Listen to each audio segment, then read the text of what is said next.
नमस्कार दोस्तों, साहित्य समाधान के मंच से मैं डॉक्टर रीता गौड़ आपका हार्दिक स्वागत करती हूँ, अभिनंदन करती हूँ।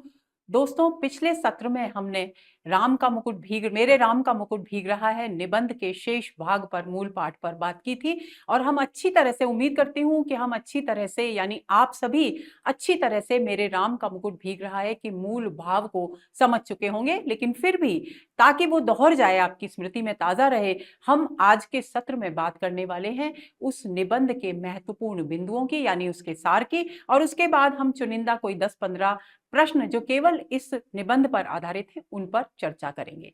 चलिए शुरू करते हैं आज का सत्र।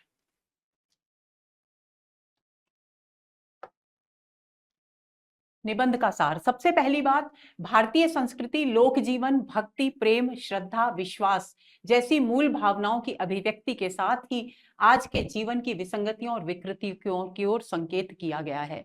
जिस विसंगति की, जिस विकारग्रस्तता की, जिस व्यक्तित्व के बिखराव की बात लेखक ने इस निबंध मेरे राम का मुकुट भीग रहा है में की है, वो कौन सा बिखराव है? वो विसंगतियां जो हमारे जीवन में है, वो विकृतियां जो हमारे जीवन में, और उनका कारण क्या है?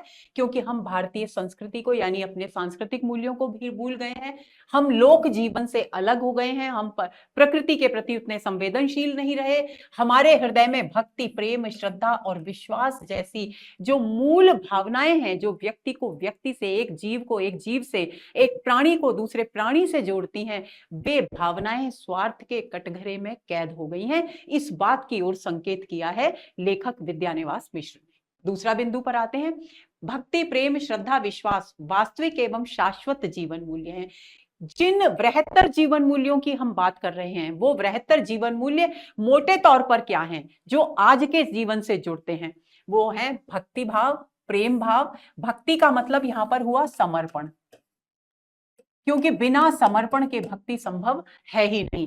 तो जब तक हमारा समर्पण, आप अपने संदर्भ में सोच लीजिए बच्चों, कि जब तक आप अपने लक्ष्य के प्रति पूर्ण समर्पण के भाव से प्रयत्नशील नहीं होंगे, संघर्षशील नहीं होंगे, तब तक आप अपने मनचाहे सफलता के बिंदु तक पहुंचेंगे ही नहीं। तो वही जीवन मूल्य की, उसी जीवन मूल्य की यहां बात की जा रही है। प्रेम, श्रद्धा, विश्वास, ये क्या है? ये वास्तविक और शाश्वत जीवन मूल्य हैं जो कभी समाप्त नहीं होते। हम भले ही इन्हें नजरअंदाज कर दें, लेकिन ये हमारे हृदय में मूल भाव बिंदु की तरह हमेशा विद्यमान रहते हैं। हम कोशिश करें, प्रयत्न करें तो हम इन्हें फिर से जगा सकते हैं, और जब हम इन्हें जगाएंगे तो हमारा परिवेश उतना विकृत और उतना विसंगतिपूर्ण नहीं रहेगा। इन जीवन मूल्यों के प्रति उदासीनता का भाव रखना एक प्रकार का आत्मघात है। जब तक हम इन जो बृहत्तर जीवन मूल्य हैं, इनके प्रति उदासीन रहेंगे, यानी इनको उपेक्षित करते रहेंगे, स्वार्थ के कटघरे में कैद रहेंगे, तब तक हम वास्तव में अपनी चेतना को ही पर ही आघात करेंगे, उसको ही चोट पहुंचाएंगे, यानी उसको ही पतन की ओर अग्रसर करेंगे। आत्मघात यानी स्वयं को नुकसान पहुंचाना, जिसके फलस्वरूप हमारा आंतरिक व्यक्तित्व बिखर कर खंडित हो रहा है आज।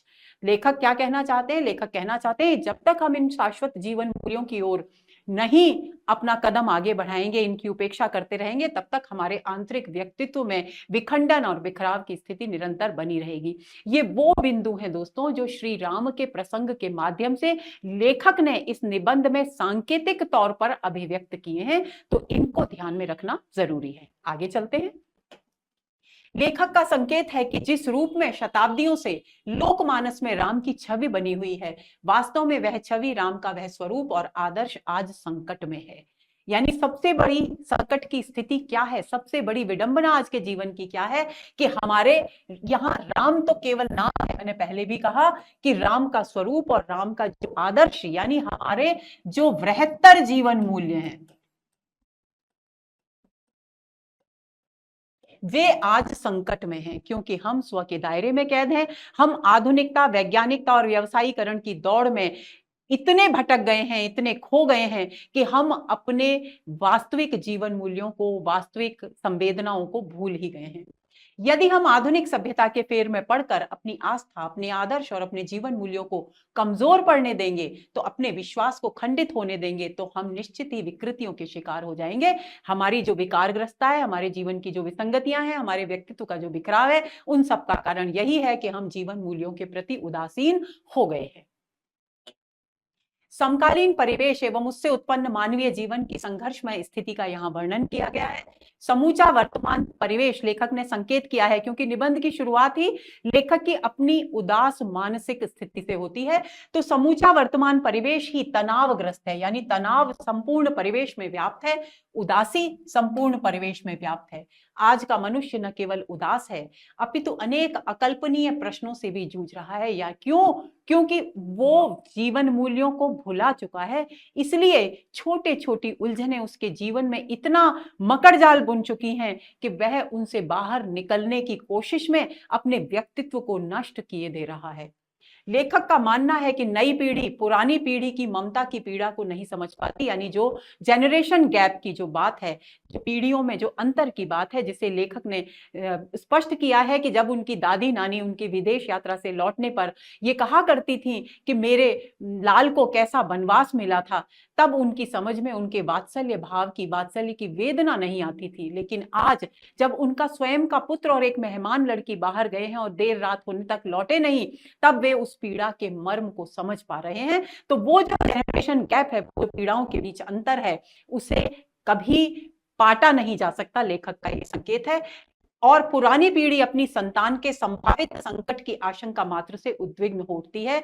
यानी संकेत यह है कि पुरानी जो पीढ़ी है, बच्चे चाहे कितने भी बड़े हो जाए, माता पिता उन्हें हमेशा अपने बच्चे के रूप में ही देखते हैं, और यही कारण है कि वे कभी इस बात को स्वीकार कर ही नहीं पाते अपने मानसिक और हृदय के स्तर पर, भावनात्मक स्तर पर, कि उनके बच्चे संघर्ष की घड़ी आने पर उससे बाहर निकलने, उसका सामना करने, उससे जूझने की सामर्थ्य विकसित कर चुके हैं। वे उन्हें बाल रूप में देखकर ही उद्विग्न और आशंकित होते रहते हैं। लेखक ने राम के वनगमन की, कौशल्या की पीड़ा की तुलना अपने प्रतीक्षा कर रहे हैं। कौशल्या भी एक एक दिन गिनकर प्रतीक्षा करती थी कि कब 14 वर्ष पूरे होंगे और कब उनके पुत्र और पुत्रवधू लौट कर आएंगे, और उसे वात्सल्य के बृहत्तर जीवन मूल्य से जोड़ते हैं। इसकी चर्चा हम पिछले सत्र में कर चुके हैं।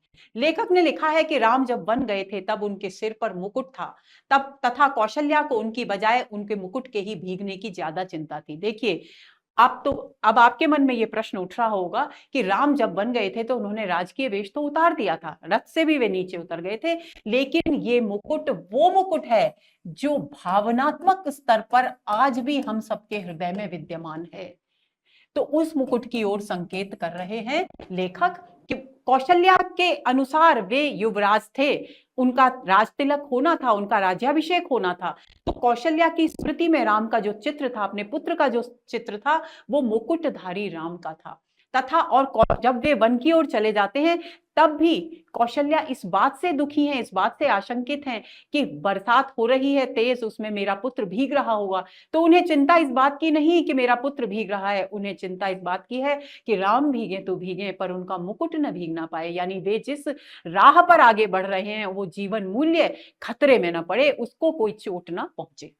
कौशल्या को उनकी बजाय उनके मुकुट के ही भीगने की ज्यादा चिंता थी, अर्थात उनके रामत्व की चिंता थी। रामत्व शब्द है राम के द्वारा स्थापित जीवन मूल्यों का प्रतीक। उनके आदर्श पर मंडराते संकट की चिंता थी। जो आदर्श राम ने, मर्यादा पुरुषोत्तम का जो आदर्श राम ने प्रस्तुत किया, उन आदर्शों पर जो संकट आज के युग में है, उससे जोड़ रहे हैं लेखक यहाँ कि कौशल्या को वास्तव में उस आदर्श पर मंडराते संकट की चिंता थी, जो संकट उस समय उतना नहीं था जितना आज के परिवेश में भयानक स्थिति को प्राप्त कर चुका है। लेखक ने बताया है कि युग चाहे जितना बदल जाए, किंतु आज की लोकमानस में हर मां कौशल्या है और हर बेटा राम है, क्योंकि पीड़ा वात्सल्य की आज भी वही है। राम का यह मुकुट उनकी श्रेष्ठता, उनके ऐश्वर्य, उनके दायित्व बोध का प्रतीक है। लेखक की मानवीय संवेदना विश्व बंधुत्व और विश्व प्रेम से परिपूर्ण होकर अभिव्यक्त होती है, क्योंकि वे अपनी पीड़ा से कौशल्या की पीड़ा को जोड़ते हैं, कौशल्या की पीड़ा से विश्व की समस्त माताओं की पीड़ा से जोड़ते हैं, और उसके बाद वे विश्व बंधुत्व के भाव पर अपने निबंध को समाप्त करते हैं। लेखक ने यहाँ स्पष्ट किया है कि ऐश्वर्य और निर्वासन दोनों साथ साथ चलते हैं। ये कथन लेखक का स्वयं का है निबंध में कि जिसको ऐश्वर्य मिलना है वो बिना निर्वासन यानी बिना संघर्ष के ऐश्वर्य मिलेगा ही नहीं। अर्थात जिन्हें बृहत्तर जीवन मूल्यों की तलाश होती है, संघर्ष उनकी नियति में लिखा होता है। बिना संघर्ष के उच्चतम लक्ष्य प्राप्त नहीं होते। लेखक ने बताया है कि महान आदर्शों की स्थापना के लिए संघर्ष की आग में जलना मानवीय चेतना के उत्कर्ष के लिए अनिवार्य है। अब बात आती है दोस्तों, ये तो हुआ सारांश। अब बात आती है, देखिए 2-3 बिंदु हैं सारांश के, वो आपको ध्यान में रखने हैं। एक तो कौन सा शब्द किसका प्रतीक है, ये आप बिल्कुल अपनी स्मृति में ताजा रखें। दूसरी बात, निर्वासन को किस तरह से आज के युग से जोड़ा है, उस बात को हमें ध्यान में रखना है। तीसरी बात, बिना संघर्ष किए कोई महत्तम बृहत्तर लक्ष्य प्राप्त नहीं होता, इस बिंदु को ध्यान में रखना है, क्योंकि ऐश्वर्य और निर्वासन दोनों साथ साथ चलते हैं। बहुत ही महत्वपूर्ण पंक्ति है, इस बात को ध्यान में रखेंगे। अब बात करते हैं हम उन महत्वपूर्ण प्रश्नों की जो इस निबंध पर आधारित हैं। पहला प्रश्न है दोस्तों, निम्नलिखित में से कौन ललित निबंध त्रयी में शामिल नहीं है? ऑप्शंस हैं विवेकी राय, आचार्य हजारी प्रसाद द्विवेदी, कुबेरनाथ राय और विद्यानिवास मिश्र। तो दोस्तों हम पढ़ चुके हैं पहले ही सत्र में कि आचार्य हजारी प्रसाद द्विवेदी, कुबेरनाथ राय और विद्यानिवास मिश्र ये तीनों मिलकर ललित निबंध त्रयी का निर्माण करते हैं। यद्यपि विवेकी राय भी एक ललित निबंधकार हैं, लेकिन वे इस त्रयी में शामिल नहीं है। तो ए विकल्प हमारे इस प्रश्न का सही उत्तर है। तो आंसर होगा हमारा ए। अगला प्रश्न, विद्यानिवास मिश्र का पहला निबंध संग्रह कौन सा है? ऑप्शंस हैं तुम चंदन हम पानी, मैंने सिल पहुंचाई, मेरे राम का मुकुट भीग रहा है या चितवन की छाह। तो दोस्तों ये भी हम पढ़ चुके। डी विकल्प हमारे प्रश्न का सही उत्तर है। चितवन की छाह लेखक का सबसे पहला निबंध संग्रह है, जिसका प्रकाशन 1953 में हुआ था। तो हमारा प्रश्न का उत्तर होगा डी। अगले प्रश्न पर आते हैं। निम्नलिखित में से विद्यानिवास मिश्र के विषय में असत्य कथन है। पहला, विद्यानिवास मिश्र स्वयं को भ्रमरानंद नाम से संबोधित करते थे, बिल्कुल सही है।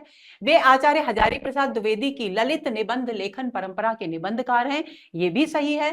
विद्यानिवास मिश्र मनोनीत सांसद रहे, ये भी हम उनके जीवन परिचय में पढ़ चुके हैं, ये भी सही है। विद्यानिवास मिश्र को उनके कविता संग्रह मैंने सिल पहुंचाई पर ज्ञानपीठ पुरस्कार से सम्मानित किया गया, ये कथन असत्य है। डी विकल्प हमारे प्रश्न का सही उत्तर है। आपको ध्यान रखना है, पहली बात तो ये कि मैंने सिल पहुंचाई लेखक का निबंध संग्रह है, कविता संग्रह नहीं। दूसरी बात, उन्हें ज्ञानपीठ पुरस्कार से सम्मानित ही नहीं किया गया। तो दोनों ही बातें यहां पर असत्य हैं, यानी ये असत्य कथन है। तो इस प्रश्न का सही उत्तर होगा डी। आगे चलते हैं। विद्यानिवास मिश्र को निम्न में से कौन सा सम्मान नहीं मिला? ए, साहित्य अकादमी महत्तर सदस्यता सम्मान, बी, पद्मश्री, सी, पद्म भूषण और डी, ज्ञानपीठ पुरस्कार। पिछले प्रश्न में ही हमने चर्चा कर ली कि उन्हें ज्ञानपीठ पुरस्कार नहीं मिला, तो इस प्रश्न का सही उत्तर है डी। तो यहां भी आंसर होगा डी। अगला प्रश्न, विद्यानिवास मिश्र के निबंध लेखन के विषय में कौन सा कथन असत्य है? पहले जो प्रश्न था उसमें विद्यानिवास मिश्र के विषय में असत्य कथन पूछा गया था, और इसमें निबंध लेखन के विषय में असत्य कथन पूछा गया है।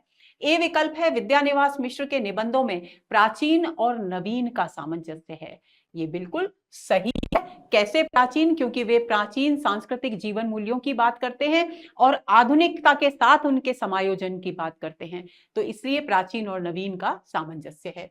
विद्यानिवास मिश्र ने मूलतः भावात्मक, विचारात्मक, समीक्षात्मक, वर्णनात्मक, संस्मरणात्मक एवं ललित निबंध लिखे, ये कथन भी बिल्कुल पूरी तरह से सही है।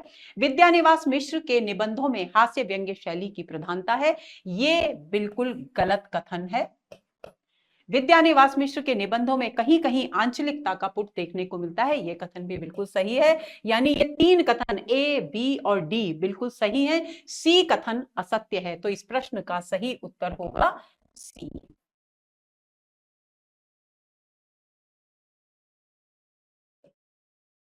क्यों? क्योंकि हास्य व्यंग्य शैली की प्रधानता नहीं है। कहीं कहीं हास्य व्यंग्य है, लेकिन हास्य व्यंग्य शैली की प्रधानता नहीं है। और हम अगर मेरे राम का मुकुट भीग रहा है निबंध को ही लें, तो उसमें कहीं भी हमें हास्य व्यंग्य दिखाई नहीं देता।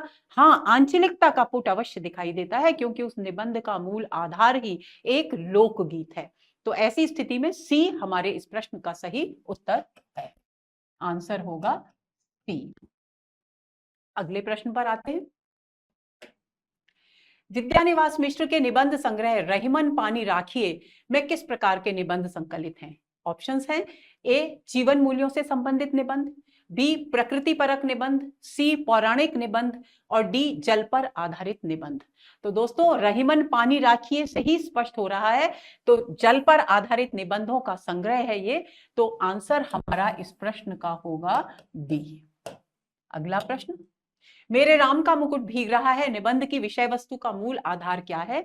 ए लोकगीत, बी लोक कथा, सी लोक काव्य या डी लोक श्रुति। तो अभी हमने चर्चा की, लोकगीत मोरे राम का भीगे मुगटवा रे, ये लोकगीत इस निबंध का आधार है। तो ए ऑप्शन, ए विकल्प इस प्रश्न का सही उत्तर है। तो आंसर होगा ए। मेरे राम का मुकुट भीग रहा है निबंध के विषय में निम्नलिखित में से कौन सा कथन असत्य है? यानी निबंध के विषय में असत्य कथन अब पूछा गया है। प्रियजन अथवा संतान के घर से दूर होने पर चित्त में उत्पन्न आशंका जनित उद्विग्नता की अभिव्यक्ति, जो कि बात यहीं से शुरुआत हुई है निबंध की, तो ये बिल्कुल सही कथन है। दूसरा है कौशल्या की पीड़ा के माध्यम से अयोध्या वासियों की वेदना की अभिव्यक्ति। तीसरा है लेखक ने संदेश दिया है कि उदात्तता, उत्कृष्टता से श्रेष्ठ जीवन मूल्य ऐश्वर्य संघर्ष के ताप को सहकर ही उत्कर्ष को प्राप्त होते हैं। और डी है लेखक ने एक निजी घटना के माध्यम से निबंध की अंतर वस्तु का गठन किया है। तो दोस्तों देखिए, प्रियजन अथवा संतान के घर से दूर होने पर चित्त में उत्पन्न आशंका जनित उद्विग्नता की अभिव्यक्ति निबंध के प्रारंभ से ही शुरू हो जाती है, तो ये कथन पूरी तरह से सत्य है। कौशल्या की पीड़ा के माध्यम से अयोध्या वासियों की वेदना की अभिव्यक्ति, ये कथन गलत है। कौशल्या की पीड़ा के माध्यम से संपूर्ण विश्व की कौशल्याओं यानी माताओं की वेदना की अभिव्यक्ति यहां की गई है, अयोध्या वासियों की वेदना की अभिव्यक्ति नहीं की गई। लेखक ने संदेश दिया है कि उदात्तता, उत्कृष्टता और श्रेष्ठ जीवन मूल्य ऐश्वर्य और संघर्ष के ताप को ही ताप से को सहकर ही उत्कर्ष को प्राप्त होते हैं, ये कथन बिल्कुल सही है, क्योंकि उन्होंने लिखा है कि निर्वासन और आनंद एक साथ चलते हैं, ऐश्वर्य और निर्वासन साथ साथ चलते हैं। डी लेखक ने एक निजी घटना के माध्यम से निबंध की अंतर वस्तु का गठन किया है, यह भी बिल्कुल सही है, क्योंकि उनके घर पर एक मेहमान लड़की आई हुई है और उनके एक मित्र संगीत के कार्यक्रम में जा रहे हैं, तो पुत्र और वो लड़की दोनों संगीत के कार्यक्रम में जाते हैं और देर रात तक नहीं लौटते, तो लेखक को उद्विग्नता होती है, उनकी पत्नी परेशान होती हैं, तो यही इसी अपने निजी जीवन की घटना को आधार बनाकर उन्होंने इस निबंध की अंतर वस्तु का गठन किया है। तो ये भी बिल्कुल सही है, यानी इस प्रश्न का सही उत्तर होगा बी। आंसर होगा हमारा बी। अगला प्रश्न, प्रकाशन वर्ष के अनुसार विद्यानिवास मिश्र के निबंध संग्रहों का सही अनुक्रम है। यह प्रश्न यूजीसी नेट 2018 में पूछा गया। ए विकल्प है तमाल के झरोखे से शेफाली झर रही है, शिरीष की याद आई और रथ यात्रा। बी विकल्प है तमाल के झरोखे से शिरीष की याद आई, रथ यात्रा, शेफाली झर रही है। सी विकल्प है शेफाली झर रही है, रथ यात्रा, तमाल के झरोखे से शिरीष की याद आई। और डी विकल्प है शिरीष की याद आई, तमाल के झरोखे से शेफाली झर रही है और रथ यात्रा। तो दोस्तों, इन सभी विकल्पों में से ए विकल्प हमारे प्रश्न का सही उत्तर है, क्योंकि तमाल के झरोखे से उनका जो निबंध संग्रह 81 में प्रकाशित रही है, 1989 में प्रकाशित हुआ, शिरीष की याद आई 1995 में प्रकाशित हुआ और यात्रा 2002 में प्रकाशित हुआ। तो ये क्रम पूरी तरह से सही है, इसलिए इस प्रश्न का सही उत्तर होगा ए। तो आंसर है हमारा ए। अगले प्रश्न पर चलते हैं। इनमें से कौन भ्रमरानंद उपनाम से लिखा करते थे? दिल्ली केवी पीजीटी 2015 में यह प्रश्न पूछा गया।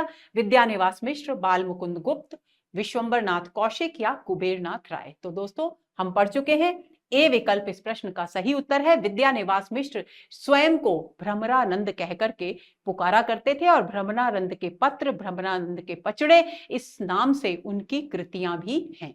तो इस प्रश्न का सही उत्तर है ए। अगला प्रश्न, मेरे राम का मुकुट भीग रहा है निबंध में प्रयुक्त प्रतीक नहीं है, यानी यहां प्रतीक दिए गए हैं, इनमें से कौन सा प्रतीक वहां निबंध में प्रयुक्त नहीं हुआ है वो छांटना है। ए सीता का सिंदूर, बी राम का मुकुट, सी कमरबंद, डी राम की चरण पादुका। तो सीता का सिंदूर प्रतीक इस्तेमाल हुआ है क्योंकि ये अखंड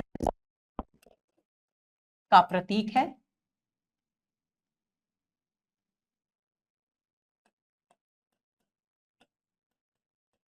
यानी सतीत्व के आदर्श का प्रतीक है। राम का मुकुट ऐश्वर्य और बृहत्ता का प्रतीक है। इसकी चर्चा हम बहुत विस्तार से पहले ही कर चुके हैं। कमरबंद, लक्ष्मण का जो कमरबंद है वो सजगता का प्रतीक है, जागरण जिसकी चर्चा निबंध में की गई है जागरण का प्रतीक है। लेकिन राम की चरण पादुका का प्रतीक निबंध में कहीं प्रयुक्त नहीं हुआ है, तो डी विकल्प इस प्रश्न का सही उत्तर है। तो आंसर होगा डी। अगले प्रश्न पर आते हैं। लोकमानस में राम की वन यात्रा अभी नहीं रुकी पंक्ति का सांकेतिक अर्थ है राम जन जन के हृदय में वनवासी के रूप में स्थायी रूप से बस गए हैं। जनमानस राम को वनवासी के रूप में देखना चाहता है। जनमानस राज्याभिषेक के अवसर पर मिले वनवास के दंश से पीड़ित है। जनमानस ने राम को मन ही मन अयोध्या के राजा के रूप में स्वीकार कर लिया है। तो दोस्तों इसका जो सांकेतिक अर्थ है वो है राम जन जन में के हृदय में वनवासी के रूप में स्थायी रूप से बस गए हैं। तो इस प्रश्न का सही उत्तर होगा ए। यही कारण है कि वे राम के वनवास, जब राम की बात करते हैं तो राम के वनवास को पहले स्मरण करते हैं क्योंकि उनके हृदय में वनवासी के रूप में राम विराजमान हैं। आगे चलें। लेखक ने भरत को राम से भी अधिक निर्वासित क्यों कहा है? भरत ने स्वयं को राम का प्रतिनिधि मानकर राज्य संचालन किया। बी भरत ने स्वेच्छा से राजकीय भोग विलासों से दूर रहकर अद्भुत भ्रातृभक्ति, कर्तव्य परायणता एवं संघर्षशील प्रवृत्ति का परिचय दिया। सी वन में वनवासी की तरह रहना कष्टदायक है, किंतु उससे भी अधिक कष्टदायक है स्वेच्छा से राजसी भोग विलासों के बीच वनवासी की तरह रहना। डी भारत ने अयोध्या से बाहर नंदीग्राम को अपने शासन संचालन का केंद्र बनाया। तो दोस्तों इन सभी विकल्पों में से सी विकल्प इस प्रश्न का सही उत्तर है। राम को लेखक ने भरत को राम से भी अधिक निर्वासित इसलिए बताया है कि राम तो वन में रहकर वनवास के कष्टों को भोग रहे हैं, लेकिन राजसी ठाट बाट के बीच रहकर अयोध्या नगरी के पास में रह करके भरत अपनी इच्छा से उन कष्टों को झेल रहे हैं जिन कष्टों को वन में रहकर उनके भाई झेल रहे हैं। यही कारण है कि लेखक ने भरत को राम से भी अधिक निर्वासित कहा है। तो आंसर होगा सी। अगला प्रश्न, लेखक ने यह क्यों कहा कि एक बार और अयोध्या जंगल बन जाती है, स्नेही की रसधार रेत बन जाती है? क्योंकि सीता को पुनः निर्वासन मिला, क्योंकि राम राजमहल में भी सीता से अलग रहकर आंतरिक संघर्ष झेलते रहे, जन समुदाय राम के इस निर्णय से असंतुष्ट था, सभी माताओं के व्यथित होने के कारण अयोध्या में करुण दृश्य उत्पन्न हो गया। तो दोस्तों बी विकल्प इस प्रश्न का सही उत्तर है। लेखक ने यह क्यों कहा कि एक बार और अयोध्या जंगल बन जाती है, स्नेही की रसधार रेत बन जाती है? क्योंकि एक बार अयोध्या जंगल पहले कब बनी थी? जब राम को वनवास हुआ था। दूसरी बार अयोध्या जंगल तब बनी जब राम का राज्याभिषेक हो चुका है, राम अयोध्या में राजा के रूप में प्रतिष्ठित हैं, लेकिन सीता को वनवास हो गया है, तो राम का जीवन जो है वो संवेदना से रहित हो गया है। यही कारण है कि उन्हें वो मुकुट भारी लगता है, उसके जो हीरे जवाहरात हैं वो उन्हें पत्थरों के समान प्रतीत होते हैं, कठोर प्रतीत होते हैं, निर्मम और चोट देने वाले प्रतीत होते हैं। तो वे आंतरिक संघर्ष के दौर से गुजरते हैं। यही कारण है कि वे राजसी ठाट बाट का आनंद नहीं ले पाते। इसलिए लेखक लिखते हैं कि एक बार और अयोध्या जंगल बन जाती है, स्नेही की रसधार रेत बन जाती है। तो इस प्रश्न का सही उत्तर है बी। अगला प्रश्न, सृष्टि के संकट में के लिए आकुल उस कौशल्या की ओर, उस मानवीय संवेदना की ओर कहीं रहा है, घास के नीचे दबी हुई। पंक्ति में रेखांकित वाक्यांश का क्या अर्थ है? रेखांकित वाक्यांश है घास के नीचे दबी हुई। ए आधुनिकता की दौड़ में मानवीय मूल्य दब गए हैं। बी मनुष्य राह भटक गया है। सी भारतीय संस्कृति तेजी से पतन की ओर अग्रसर है। डी प्रकृति प्रदत्त घास का स्थान कृत्रिम घास ने ले लिया है। तो स्पष्ट सी बात है, हम बहुत सारी चर्चा कर चुके इस विषय में। ए विकल्प इस प्रश्न का सही उत्तर है कि आधुनिकता की दौड़ में मानवीय मूल्य दब गए हैं। तो आंसर इस प्रश्न का होगा ए। दोस्तों, ये हुआ हमारा आज का सत्र, जिसमें हमने मेरे राम का मुकुट भीग रहा है निबंध के सार पर बात की, उस पर आधारित लगभग 15 प्रश्नों पर चर्चा की। उम्मीद करती हूं कि अब तक निबंध की विषय वस्तु आपको पूरी तरह से स्पष्ट हो गई होगी, समझ में आ गई होगी। अगले सत्र के इंतजार में रहिए। नमस्कार।